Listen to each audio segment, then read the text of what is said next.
was the idea behind the pumpkin farm we know and love, was able to be in attendance. Many of the graduates from this year's Yes to Startups were also in attendance, and they got to meet and connect with some local businesses. And then we learned about some really fun connections that I think makes Yuba County strong.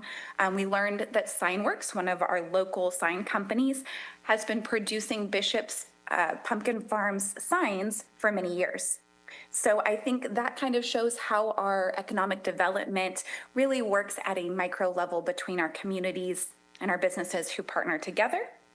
I would love to thank the board for your continued support of these programs and the investments that you make in our local community. It helps us and our economic development department continue to grow.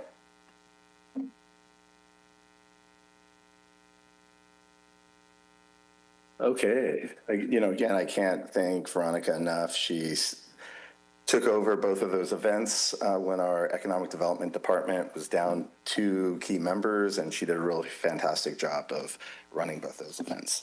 All right, moving on to our planning department. Again, in the spirit of small business, you can see there's a number of home-based businesses that were approved over the past quarter in terms of zoning and other land use projects. One that's a bit exciting for the Foothill community is Yes Charter Academy in Oregon House is looking to expand their school to add a high school. They've applied for a conditional use permit that should be before our planning commission in September or October. We received an application for a conditional use permit for Take 5 oil change. This is in the same commercial center as the Surf Through Car Wash and Panda Express, and so that commercial site just north of the Costco Commercial Center is moving along quite well, and that's exciting.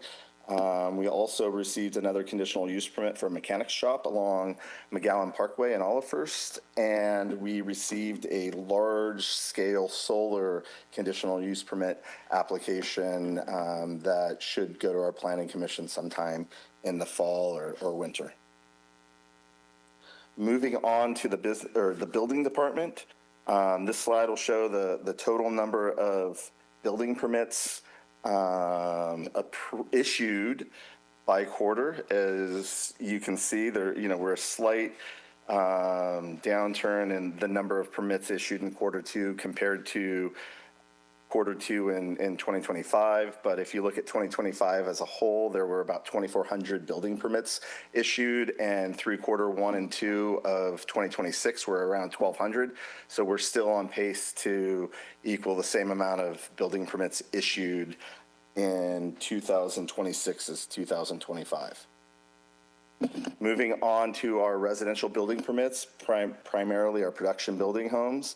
I'm shocked that our production builders have figured out a way to build as many houses as they have, with interest rates being where they are and the cost of building materials, but they're still chugging along. As you can see, permits issued in quarter number 2, we have 104, which is slightly above what we had issued in quarter 2 of 2025. In 2025, we had 211 total building permits issued for production housing, and currently in 2026, we're at 214. So again, we're on pace with, to reach over 400 production building permits in Yuba County, going on, I think, like the 7th or 8th straight year. So that's pretty exciting. Moving on to commercial permits.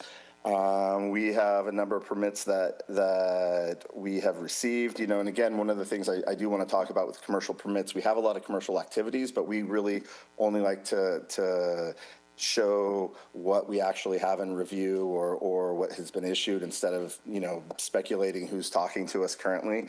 So right now we have Sourdough & Co. has issued or has a building permit submitted. This will be next to the grocery store Holiday Market in Plumas Lake.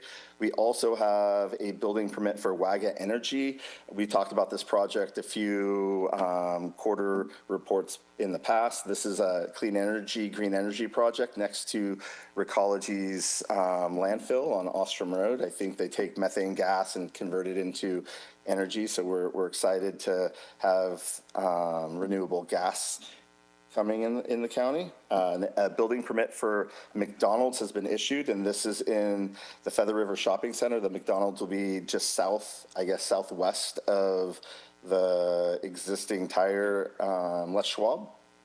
And as I'm sure Supervisor Fuhrer knows, O'Reilly Auto Parts is now open in Olivehurst, and we're excited about having a commercial auto parts store in the Olivehurst community. Moving on to Public Works, I'm going to highlight some of the projects that Public Works has completed over the past quarter. Your board just approved the closeout of the roadside fuel reduction project. It was a collaborative project between Public Works and Planning, which saw over 40 miles of roadways in the upper foothill communities cleared and made more fire safe.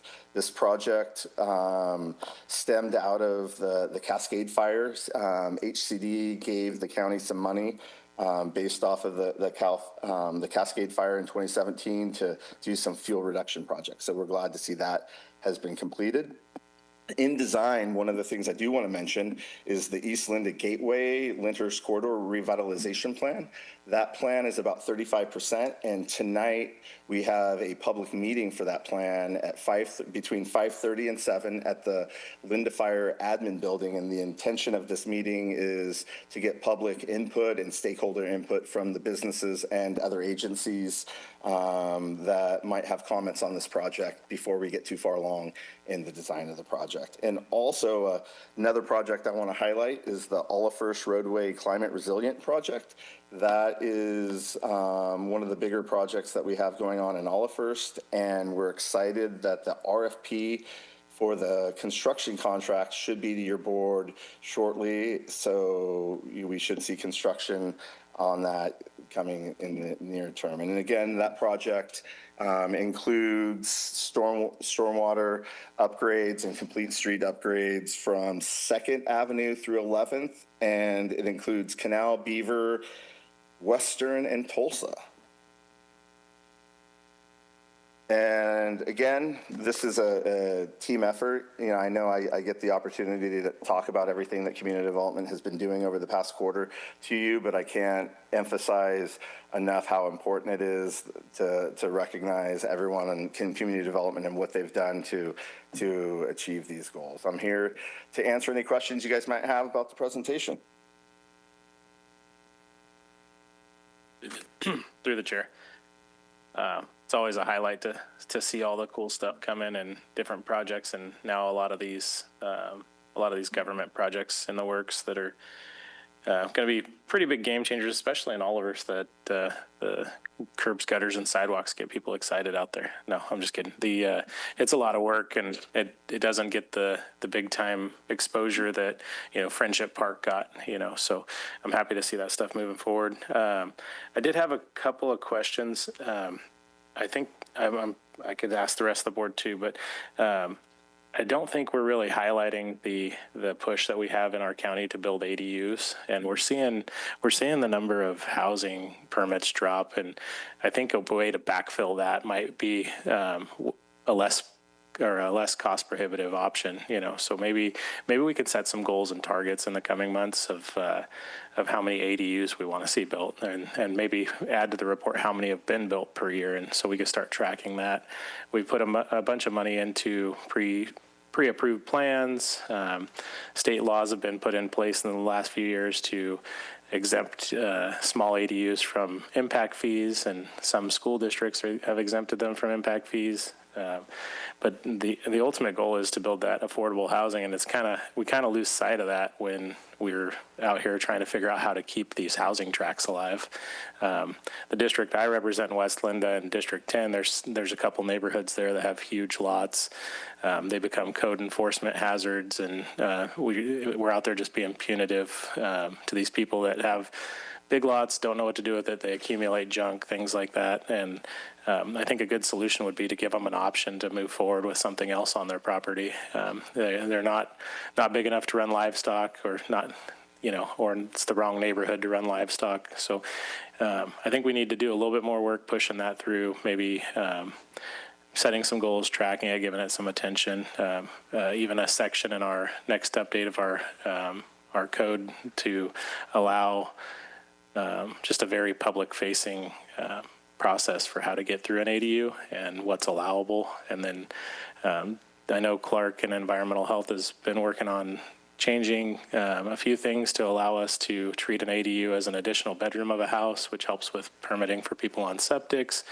But maybe we take it a step further and seek some other exemptions to where these small units don't require quite the effort that a full-size house does. But I just think we got to have a way to continue moving our county forward. And I know in West Linda, there's a lot of people out there that have huge lots and they have sewer connections and not septic. So it's kind of a great spot to put in some more ADUs. So maybe even have a section on there for developing multi-acre or multi-unit properties so that we can get more than one ADU on a property. Maybe have some more of those small cottages, cottage communities, things like that. So I don't know if the board wants to. Just that clarification, the single-family home chart that you showed us, do those include ADUs or does not include ADUs?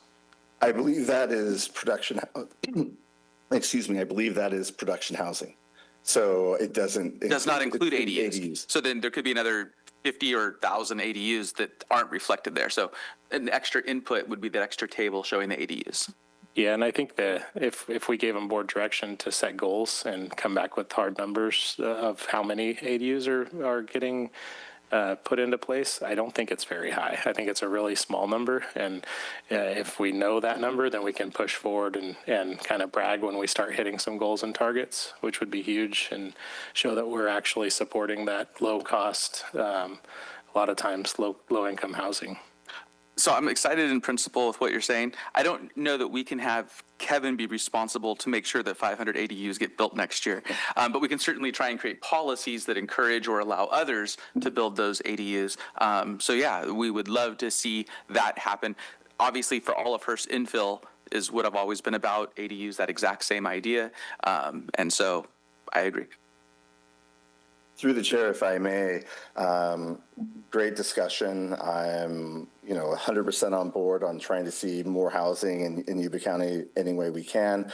I was planning, as you know, we talked about small businesses and the small business pillar in today's quarterly report. The next quarterly report, I was already thinking about talking about housing and doing a section of praising. I know Andy, our Supervisor Vasquez, has asked me over the years to do a presentation showing or recognizing our small developers who are buying infill lots like the 5-star properties or Tabish Anwar or Jorge Vega, and just show the good work that they've been doing. And that was something that I was planning on doing anyway in next quarterly report. So I will actually add a slide discussing ADUs as well and talking through the number of ADUs we've actually approved over the past 5 years. And we do have some pre-approved ADU plans that are available to people in the public, and I can get some numbers on how many of those were utilized, et cetera, and getting back to the larger point, I definitely have I'm hearing you guys loud and clear, and on our next development code update, I will look at some housing options and some code options to present to your board to see if that could help. But again, from a policy standpoint, we have started our general plan update, and that project would be perfect to have policies in place to support ADUs, infrastructure for ADUs, and making sure that process is easy and affordable as possible. Yeah, perfect. All those are perfect. In addition to what he was talking about, so there was a mention of treating it as just an extra bedroom that's being permitted, or in causing it where it's an exemption for sewer or for utility districts. So anything along those lines that's a cost savings for the person who's building it, that's, I think, really where we want to make that happen, because that, I think, is the choke point, is that people don't have $100,000 to throw down to build these ADUs. And it's like, how do we make this happen for them? We have the financing that we do for first-time home buyers, for instance, that we had a grant at one point for that. So is there a financing option through this county that we could do where we'd finance the ADUs? I think I talked to you once about separate private businesses that would be engaged in that, but things that would create an ease for people to create the ADU, because that is where a lot of the difficulty is. Is that correct? Yes. Through the chair, great timing. As your board knows, we are a pro-housing designation per HCD, which was really exciting. We were the first semi-rural jurisdiction in the state to get that designation. It's primarily urbanized jurisdictions. That process is coming up for review. One of the exciting parts of getting that designation renewed is, one, it will give us potentially housing funds to be able to use, and that could be a potential funding source to incentivize ADUs in the county is if we do get that designation, again, the funding associated with that, we could create a program to help develop more ADUs. Fantastic. Yeah, and I could be wrong or misremembering. There was an article saying that they were going to require a housing increase in every area at the state level. And of course, urban areas were really like, how are we possibly going to fulfill that requirement? And for us, it would be relatively easy to fulfill that requirement. And so hopefully there will be some carrot with that. Absolutely. Thank you guys for the direction and taking the time to hear what community development has done. All right. Thank you. Thank you, Kevin. Thank your team too. Okay. All right. We'll move to public communications. Any person may speak about any subject of concern, provided it is within the jurisdiction of the Board of Supervisors and is not already on today's agenda. The total amount of time allotted for receiving such public communication shall be limited to a total of 15 minutes, and each individual or group will be limited to no more than 3 minutes. Prior to this time, speakers are requested to fill out a request to speak card and submit it to the clerk of the Board of Supervisors. Please note, no board action can be taken on comments made under this heading. And through the chair, we have 3 requests to speak cards and no hands raised on Zoom. Great. If you would start with the first call. First one is Tony Farley. Andy. Tony Farley, Northview City, the Sackville Valley, Pro-Sackville region. Thank you, Chief Saxon, for his service. Kevin, County Administrator, Chief Saxon. Thank you, Jan Benner, for his service. Also, McGeorge, too. McGeorge.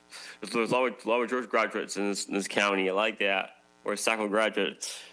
Seth Fuller, Chair. He's also a McGeorge graduate in both tax law and regular law. He's a George graduate, Sacramento.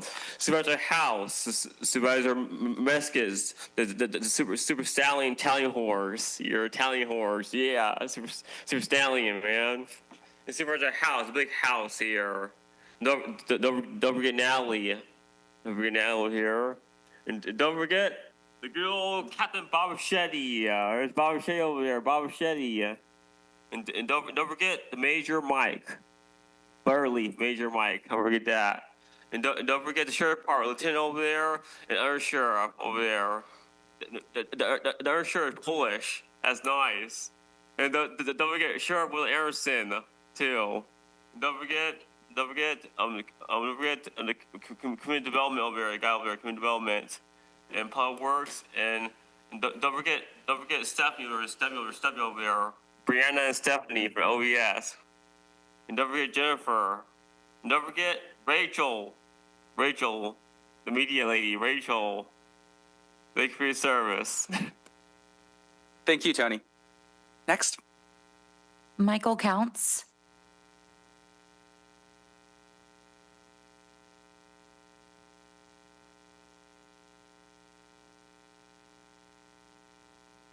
My name is Michael Counts, and I'm a resident of the Edgewater development, and I've lived here about 18 years. And during that time, I've seen what's happened to the POWMIA Park. It's a beautiful park. The people that built it did a magnificent job. The problem is that it's in decline this time. And some of the things I'd like to mention real quick. So when I moved in March of 1st of 2008, there were 4 or 5 expanded metal plastic covered tables. In 17 years they have not been replaced. I'm basically asking, why can't we use something else that's more durable and can't be removed? Second is, this is, I printed out this letter for you, but this is for the audience's benefit. The current condition of the POWMI Park is worse than I've seen in all the years that I have been here. Have you looked at the water pressure? Are the sprinkler heads worn out or need replacement? I have pictures here that you're welcome to look at, but you can't see it from here. But anyway, what I'm basically trying to show you is that the shrubbery and the trees are dying, okay? And I mean, we have large swaths of grassy area that are just turning brown, okay, and yellow. But anyway, I know that I've talked to your public works director or your parks manager, and he's over the phone and also in person to see if we get this rectified. And I'm basically offering my services to watch over that park and see what I can do to clean it up and get it back in shape. But one of the last things I didn't put on there in this letter was number 7. As there were 4 swings, and they've been removed. And I think I know why, because they were destroyed, and people are probably looking for a quick buck to make on the county, which I think is really abysmal. But these other items here, I'll leave with you, and I have some recommendations of what we can do. But I noticed that what happens in these situations is we normally retract from supporting our parks, and then all of a sudden, the 99% that benefit from them are deprived of that benefit. Thank you. Michael, I just wanted to say a couple things if I can real quick. This letter is perfect. You gave the problems, you laid them out, but then you also added a solution where you were volunteering your services. Thank you so much. I'm meeting with the Public Works Director later today. I will absolutely talk to him about taking you up on your offer. Thank you. Thank you. Last speaker is Thomas Hammock.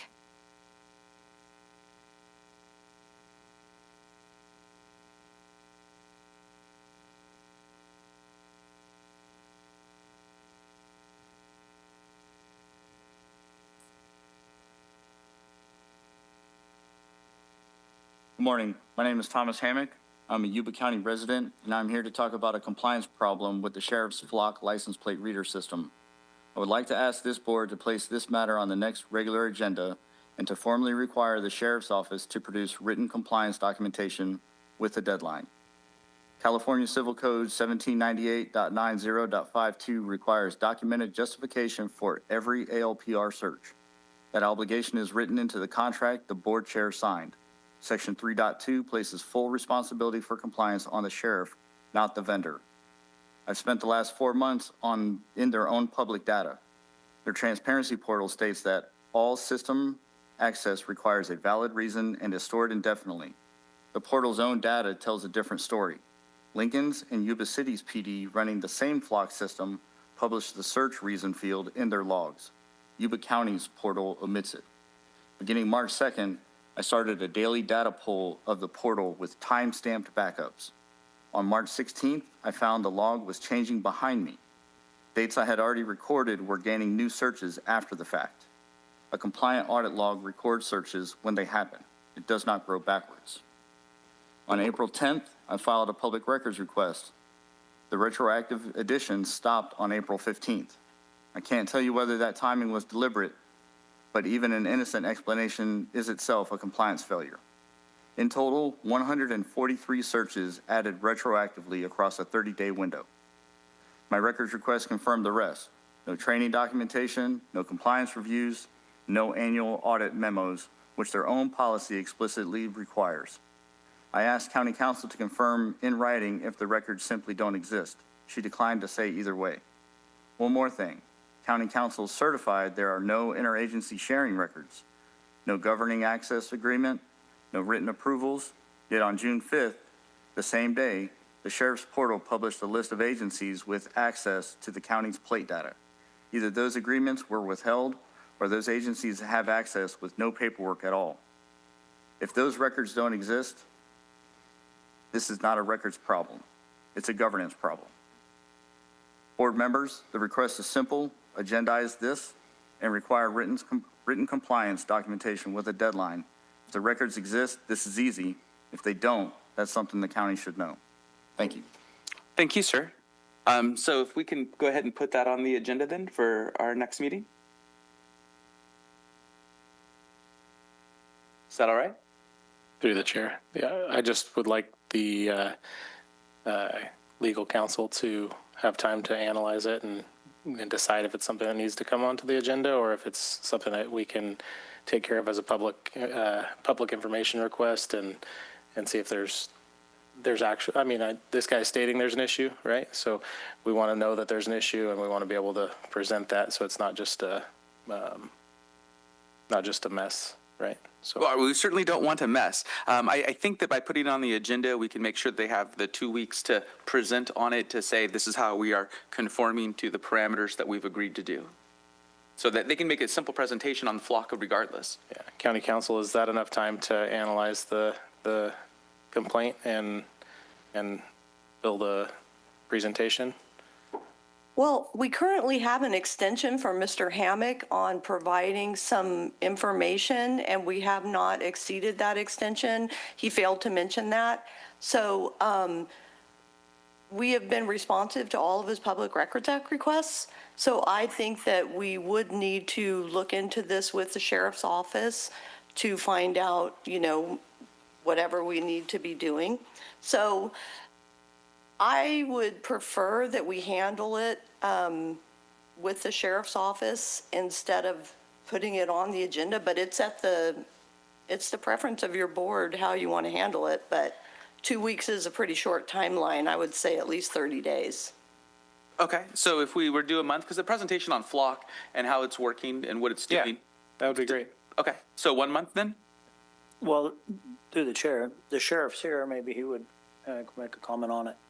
Well, yeah. About the timeline for a presentation. Is 30 days enough? Okay.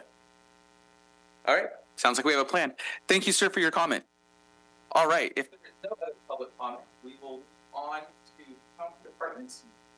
All matters listed under county departments are action items which will be considered and voted on separately. And the county department item is 358-2026 from the Board of Supervisors.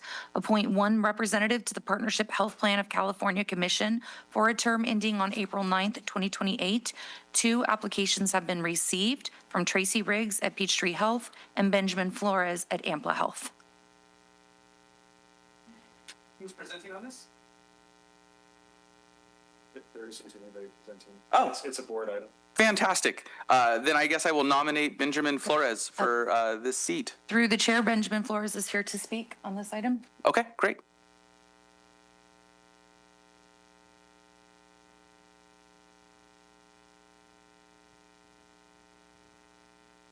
Good morning, and thank you for the opportunity to speak to this board today.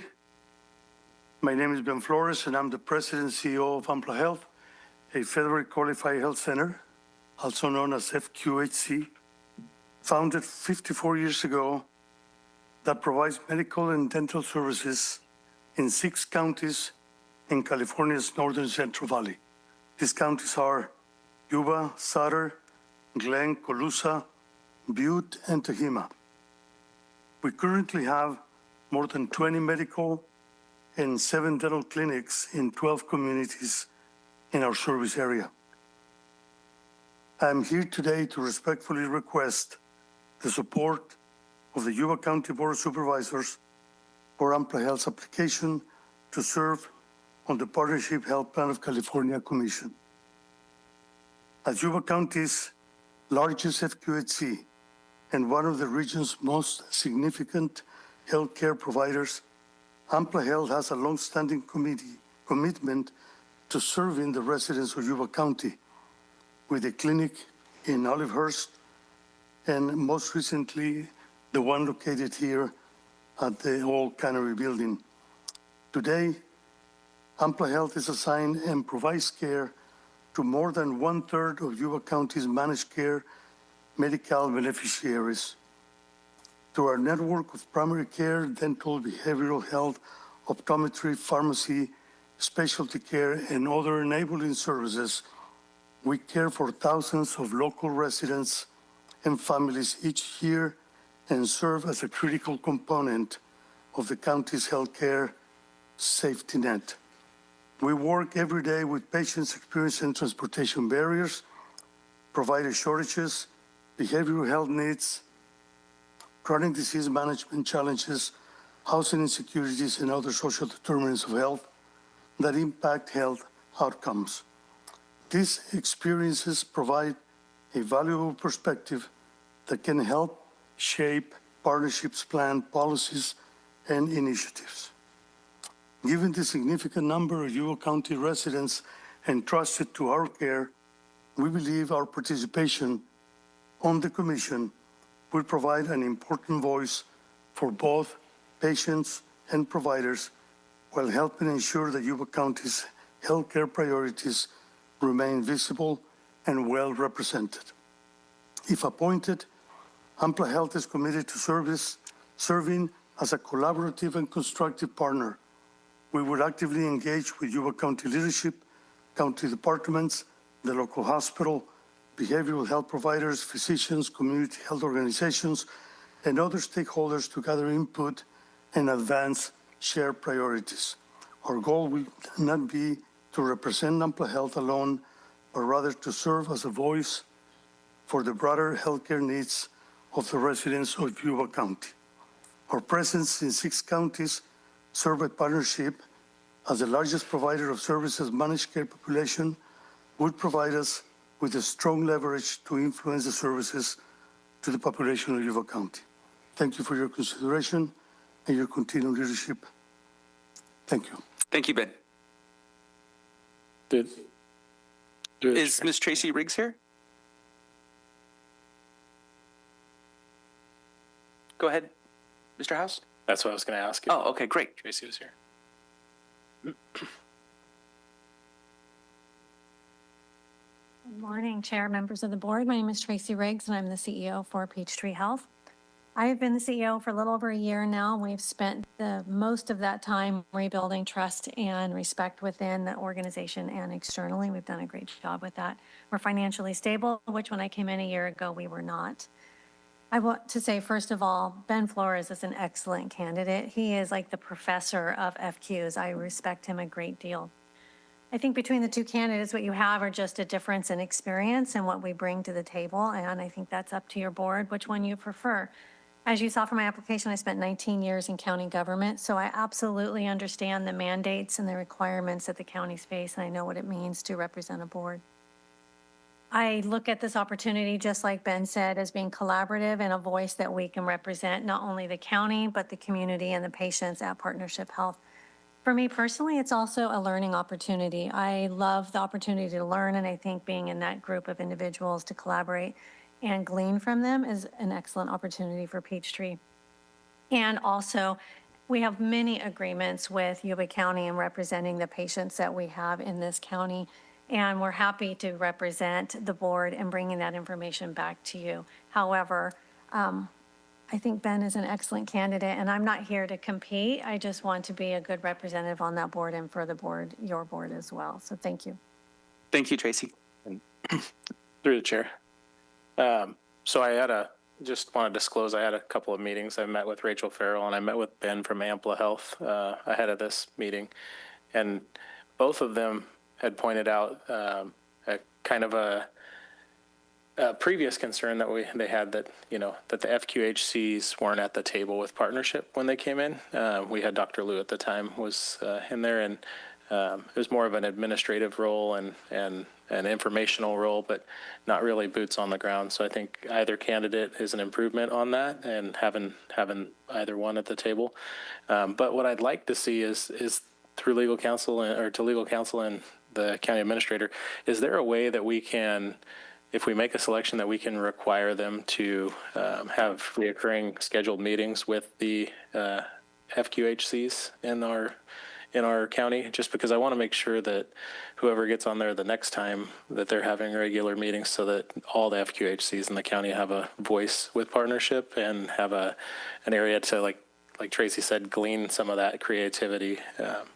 because I think a lot of that gets lost if we just have one person go to a meeting and decide to put out whatever they want after the fact. I think it'd be great to have that collaborative approach with whoever we select.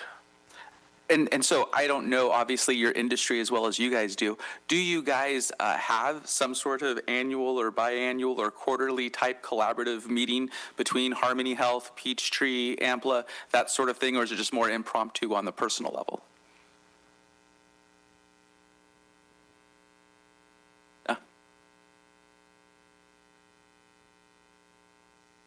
Okay.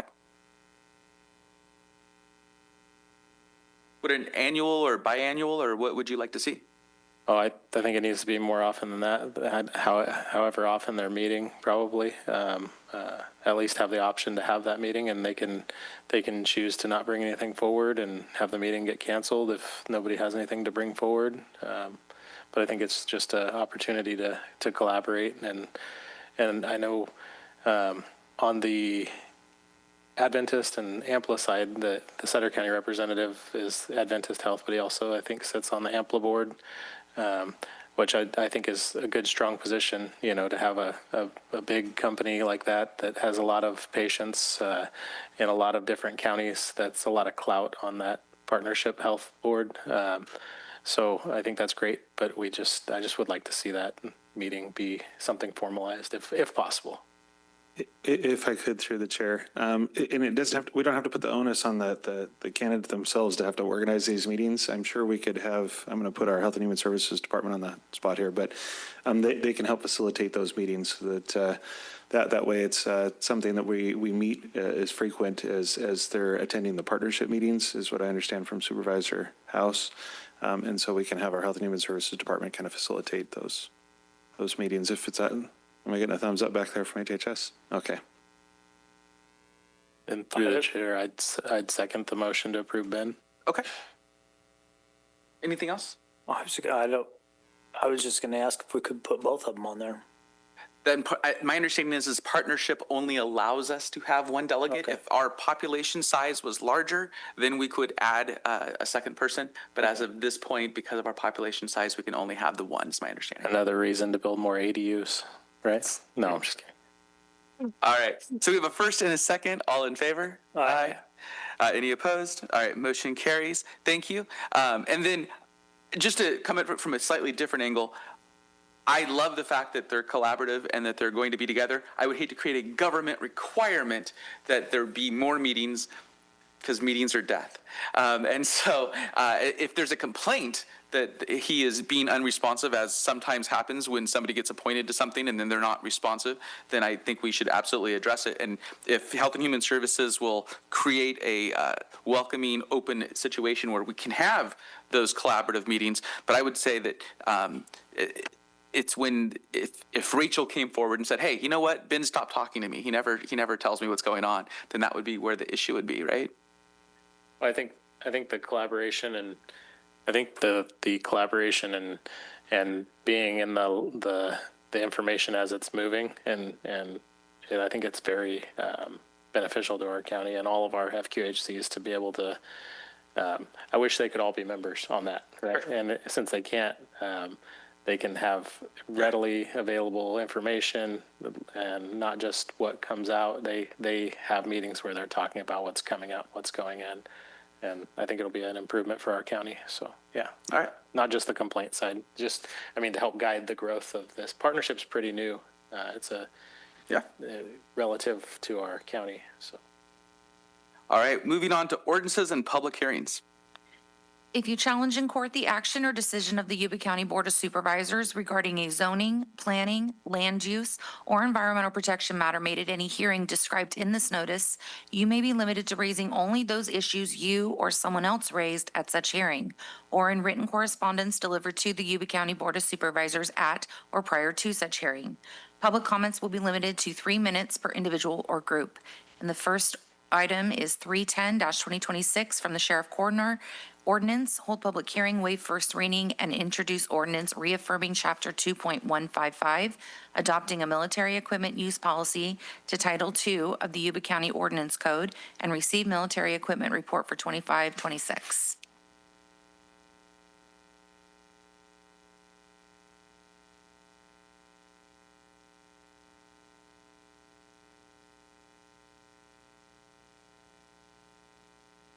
Good morning. I'm Lieutenant Chad Watson with the Yuba County Sheriff's Department. I'm here to present the 2025 Yuba County Sheriff's Office Annual Military Equipment Use Report.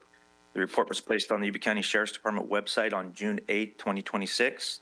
There was a public meeting posted and held on this report, and there were a few questions just regarding what the report covered. Those questions were answered. I believe the appeal actually did an article on it as well. The recommendation is to reaffirm the military equipment use policy 706 for the Yuba County Sheriff's Department.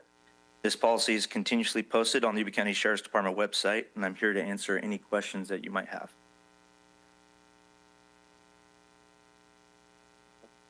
Any public comment? All right, do we need to open a public hearing here?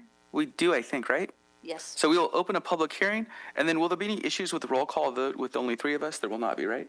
Okay, great.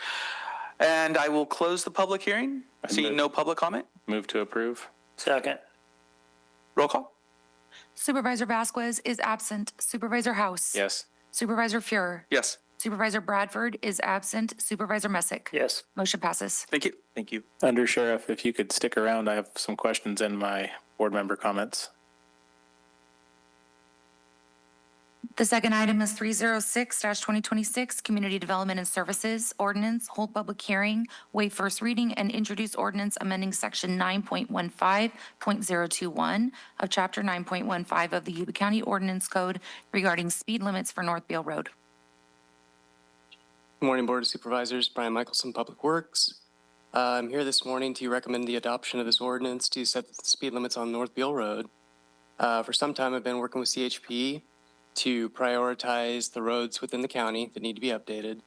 This landed on the first of their priority list, as well as mine, due to excessive speeding and high accident rate. There are 2 segments that are proposed today. One is from State Route 70 to Linda Avenue, and then the second is from Linda Avenue to east of the college. The first segment from 70 to Linda Avenue has a very excessive collision rate, higher than the state average by far. It had a high 85th percentile speed, but through conditions unaware to drivers that they're not perceptive of, that are taking place within the corridor, as well as the collision rate, we were able to lower that speed to 40 miles per hour. It is an increase above the 35 miles per hour that was previously enforceable at, but if it is adopted today, that 40 miles per hour will allow for the enforcement within the corridor. The second segment from Linda Avenue to east of the college came in at approximately what it was before. We were able to keep that speed limit of 45 miles per hour. So with these 2 segments being analyzed and put forward within this report, I recommend the adoption of these 2 speed limits for 2 reasons. One, it will allow for radar enforcement of these 2 sections of roadways at a speed of less than 55 miles per hour, which it currently is. And also having CHP do this enforcement in the area provides additional enforcement and presence in the area, which may deter further crimes. So with that, I'm happy to answer any questions. Thank you. I will open the public hearing. Through the chair. Just a couple questions. So with this road, it doesn't have a traffic study on file or a speed study on file. So previously, so they can't enforce the speeding above or below 55 miles per hour. Is that what the problem is right now? So speed surveys or engineering traffic surveys are good for 7 years. This one previously expired. So once that expires, it reverts back to the prima facie speed limit. For a highway, that is 55 miles per hour. This road is classified as a highway. So that's currently what it's enforceable at. So, yeah, that's okay. If there's been any enforcement, it's been above 55 miles per hour. Have we seen any improvements in the collisions since all of the medians and lighting and curbs and gutters and sidewalks and all that stuff have gone in on North Beale Road? I haven't quantified that, no. Okay. I'd move for approval. All right. Second. Excellent. Is there any public comment? Yes, ma'am. Please. And then I'm curious if the medians if they could be quantified to see if there has been a reduction in issues, because that, of course, was the point, right? So that would be great knowledge at some future point. since the subject was brought up about North Beale in that area, I'm looking forward to all the new building and all the stuff you're bringing in. It's making it a lot nicer, in that area. But the traffic is really bad. And the intersection where North Beale comes around the turn to Walmart with the double lanes, and you have a single lane going forward. And if you want to go to Walmart, and people have to cross a lane to get to the far lane to be able to make the turn, that distance is very short.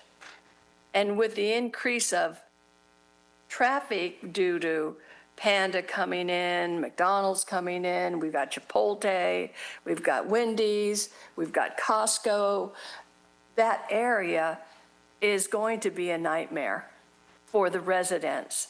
And if there's going to be any consideration in changing speed limits and making alterations, it would be nice if that was put into consideration for the safety of people in that tight little intersection that comes directly in from North Beale and goes right or left. Thank you. Thank you. Through the chair, could the speaker state her name for the record? Ma'am? Sorry. You're okay. Mary Salvato, Olivehurst, California.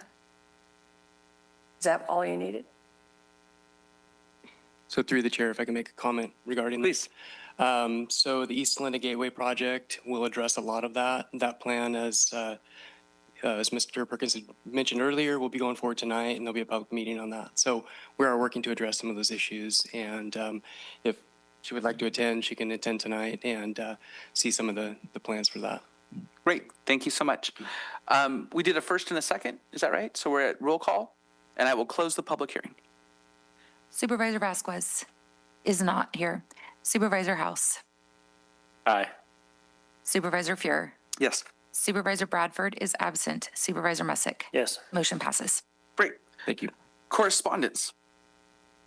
Through the chair, we have the board may direct any item of informational correspondence to a department head for appropriate action. And we do have 3 items of correspondence. Item 347, 2026, received notice from California Fish and Game Commission regarding notice of proposed changes in regulation. Item 355, 2026, received notice from United States Department of the Interior regarding notice of non-gaming land acquisition application. And item 362, 2026, received Sutter Yuba Behavioral Health Advisory Board Annual Year-End Report for fiscal year 2025-26. Through the chair. I'd like to have item 355 referred to the CAO's office. I read the... Actually, I just sent you down a draft letter. Yeah, that was quick, right? Okay. Anticipating the board's desire to comment on this application that the tribe's made to place an additional roughly 40 acres in a trust, I've put together a draft comment letter. It actually needs to be remitted to the Bureau of Indian Affairs this week. And so basically the comment letter outlines that the tribe and the county do have an MOU in place for the existing 40 acres that are in trust. We do not have an MOU in place, for this additional area. The application that the tribes made to the Bureau of Indian Affairs states that the acres are taken into trust would not change use, that it's just parking lots right now, basically kind of overflow parking for the casino. So the comment letter states that we have no objection if it stays the way it is, but if there's any changes in use, we reserve the right to, comment further and make sure that I'm trying to remember the term we used. I talked it out with council. That if the tribe pursues changes of use on the land that in the view of the county have the potential to create an adverse impact, we reserve the right to comment further. And through the chair, the reason I brought this up is because the application said that there was no change, but if you look at their presentation on what their plans are for their property, one of these is the RV park. That's and correct. So it's going to be a revenue generator. It's also going to be a traffic generator and a foot traffic generator. So whenever we hear somebody got hit on the way walking out to the to the casino, and they ask us, how come the county hasn't put sidewalks in out there, and how come we don't have street lighting? The more of these projects we have, the more people are going to be frequenting out there for different purposes. And if there's a hotel and water park that goes in next to it, and that's even additional people too. So I just want to make sure we're ahead of it. And thank you for drafting a letter in advance. So. All right, so with the board's consent, I'll submit the letter to the BIA today on behalf of the county and start the process. When I reach out to the BIA, they let me know that the letter would then be remitted to the tribe, and then the tribe would respond back as part of the process. All right. Mr. Messick, was there any other addition to that, or Nope. that letter suffice? Yep. All right. Please continue then, Natalie. Is board and staff member reports? Oh, did we do the third item of the Yuba-Sutter Health Advisory? Yes, I read all three. Perfect. Thank you. All right. Well, then, Mr. Rennick. Okay, so lots of stuff going on. I'm getting ready to go to NACO, National Association of Counties, where I represent CSAC and Yuba County, and those on a national committee that addresses workforce development, community and economic development, and housing. So hopefully I'll bring back some good ideas and be able to bounce off some of our ideas on some other people that are experiencing the same issues in their counties, and how they're navigating and how they're implementing different processes. But other than that, the last week was a pretty busy week, but this week we have the Peach Festivals going on in Marysville, so I just want to encourage anybody to attend that can. I can't be there, so just hopefully it's a big, successful event. I don't know if we'll be this peach capital for very long in California, but I think Georgia's going to eat our lunch on that. So one other great thing that passed was State Assembly Bill 1948. I mean, it's great for our county, but it's bad for other counties. It allows local government to set the period of time that your concealed carry permits are allowed for. So right now, those of us with CCWs, when you apply and you get approved, you get a 2-year period that you have to reapply in 2 years to keep your concealed carry permit, which means that you have to pay fees, shoot hundreds of dollars in ammo just to keep your CCW every 2 years. The State Assembly Bill allows local governments to extend that to 3 years on the initial and 6 years on the renewal. So I just encourage our Sheriff's Department to be ahead of that. It goes into effect January 1st. So if we could have something in place, I think it would really lower the overhead cost too for administering a CCW program. I don't think a big jump of people are going to jump on because it's a 6-year.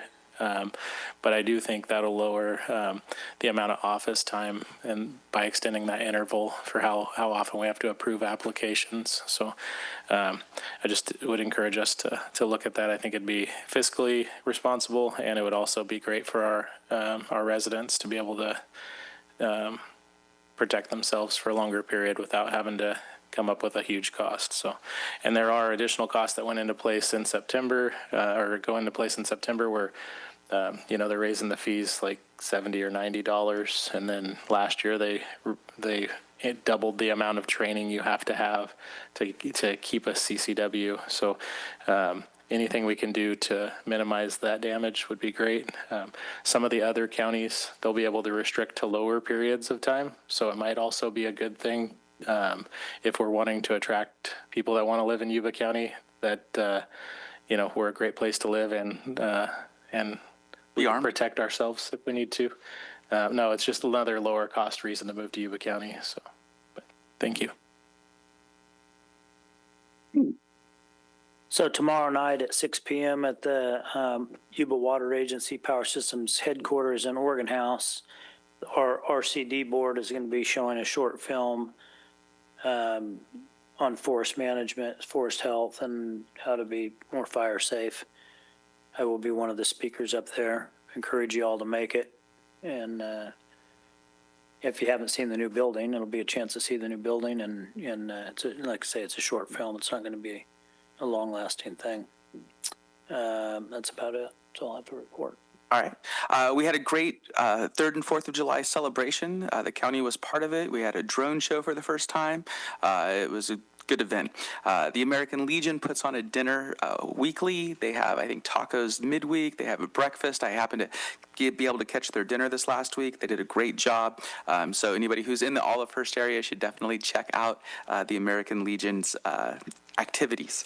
And then they're coordinating with the Hmong Center to provide a place for them to garden for the disabled group.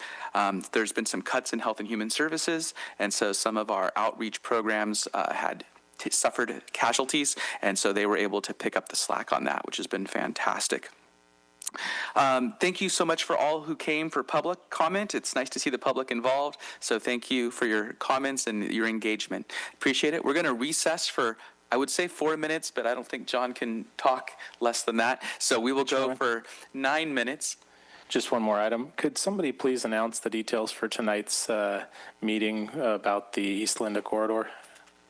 So those will be at the Linda Fire Station there at the corner of Scales and Lyndhurst Avenue. It begins at 5:30, go from 5:30 to 7. They'll have some exhibits there to kind of show, for example, what the future intersection at Lyndhurst and North Beale will look like so that we can accommodate that increased traffic and make it safer. Is that available online as well, Kevin? Online participation? No, the pictures and the plans and. That's a good question. As far as, do we have a web page or anything set up for this project where we'd have exhibits like that shown? Let Brian come up. Through the chair, it should be online on our Public Works page. If it's not, and I'll check when I get back, we can upload it on there and make it available. All right, thank you. And I forgot to ask, County Council, did you have any comments? Nothing from me, thank you. CAO and Clerk? Nothing. All right, you guys always say no, and so I forgot to ask. All right, then I will adjourn for recess for 7 minutes. And then we will go to our closed session. Having a 9 minute.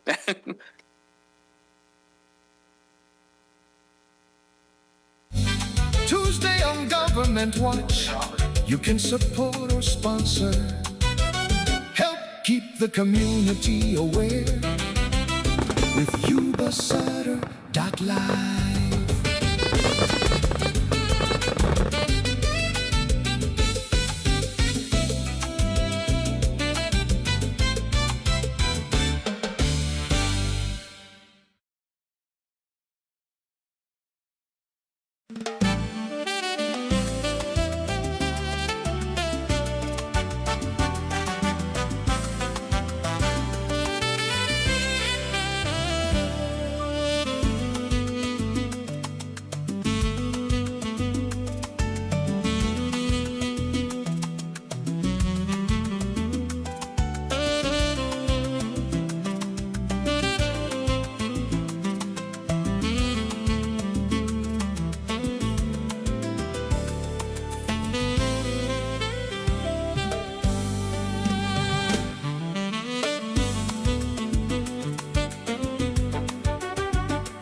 Government Watch, you can support or sponsor. Help keep the community aware with Yuba-Sutter.LIVE.